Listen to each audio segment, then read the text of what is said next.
não tem como saber realmente o que é nosso inimigo, percebê-lo, conhecê-lo, se nós não fazemos o contraste com o seu oposto, que é a consciência, com a essência. Uma pessoa só se dá conta da sua natureza inferior e imperfeita quando experimenta a natureza superior e perfeita e pode fazer o contraste.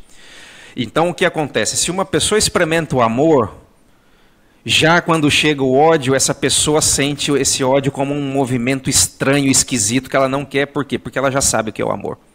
Mas se essa pessoa não sabe o que é o amor, o ódio para ela vai ser uma coisa comum, que não tem problema nenhum, porque ela só conhece isso. Ela só conhece isso. Por que muitos filmes, bom, né? Muitas histórias falam que a recuperação de pessoas que estão ali frustradas, complexadas, com ódio, a solução para essas pessoas não é castigá-las, é amá-las. Para que elas sintam que existe algo diferente e possam olhar para a sua própria condição vulnerável e de imperfeição e defeituosa, ver aquilo e ela mesma querer sair daquilo.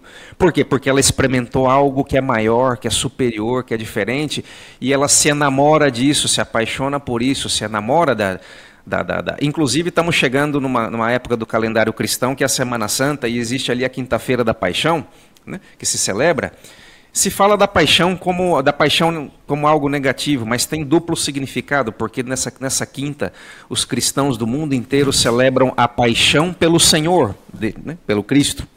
Isso significa a pessoa estar enamorada com um coração fogoso e cheio de enamoramento pelo Senhor, vamos dizer assim. Isso no calendário cristão, nas festas cristãs, mas essa paixão pelo Senhor, ela existe em todas as culturas, em todas as mitologias, em todos os lugares. Esse enamoramento pelo sagrado, esse respeito pelo divino, esse sentimento de ternura pelas coisas do alto, isso não é exclusivo do cristianismo, isso está presente em todas as culturas e é um elemento necessário para que a pessoa faça o contraste entre o amor e o ódio, a sabedoria e a ignorância, o orgulho e a humildade, a inveja e a alegria pelo bem alheio, a cobiça e a pessoa está contente com o que tem.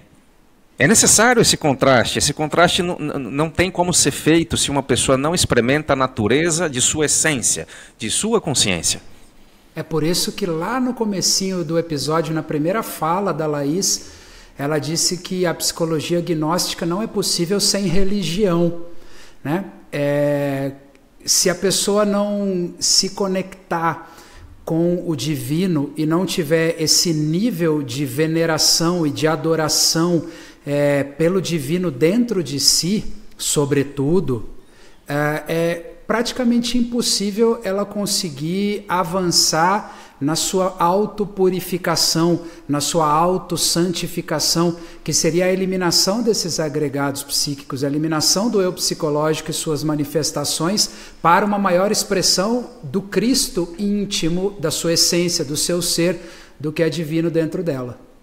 Exato, Bruno. E é importante nós explicarmos que, assim como a umidade é uma propriedade da água, a religiosidade é uma propriedade da alma humana, do ser humano.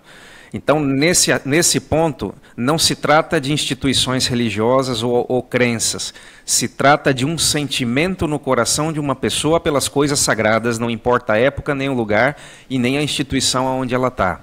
Até o ateu, né, vai chamar isso de busca de valores, vai buscar a felicidade, mesmo às vezes nem falando da religião, né? Mas a busca é a mesma, está intrínseca ao homem. Sim, tem... É um anseio da alma, porque se nós entendemos que a natureza humana é espiritual, que a sua natureza é pura, divina, então a nossa natureza sempre anseia pelo divino. Ela sempre busca o divino, assim como a planta busca a luz.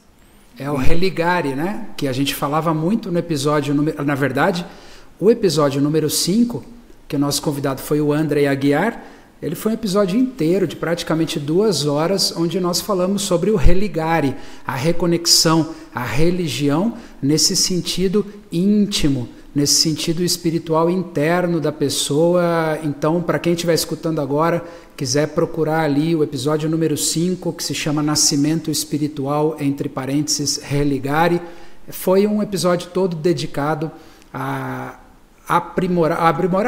expandir, a aprofundar é o que está sendo dito agora no sentido do que é religião, do que é religiosidade, do que é o religar e a reconexão da pessoa internamente com a sua realidade divina e espiritual. Exato. Olha, o Bonassi falou algo muito importante em relação a uma pessoa ser ateu. Bonassi, muitos ateus são extremamente religiosos e não sabem.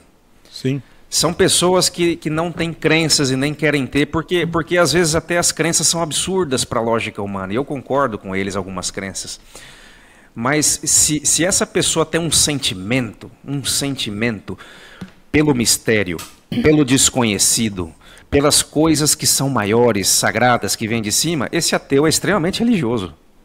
E eu conheço pessoas que se creem muito religiosas, mas que não têm um sentimento pelas coisas sagradas, pelo mistério, por isso que é desconhecido, que está em outra dimensão e que não é possível encontrar isso com um raciocínio só através de uma elevação de estado de ânimo, uma elevação de estado de consciência, uma elevação de sentimentos, é que a pessoa consegue se religar. Ou seja, o religar não é uma questão mental, o religar é uma questão de coração.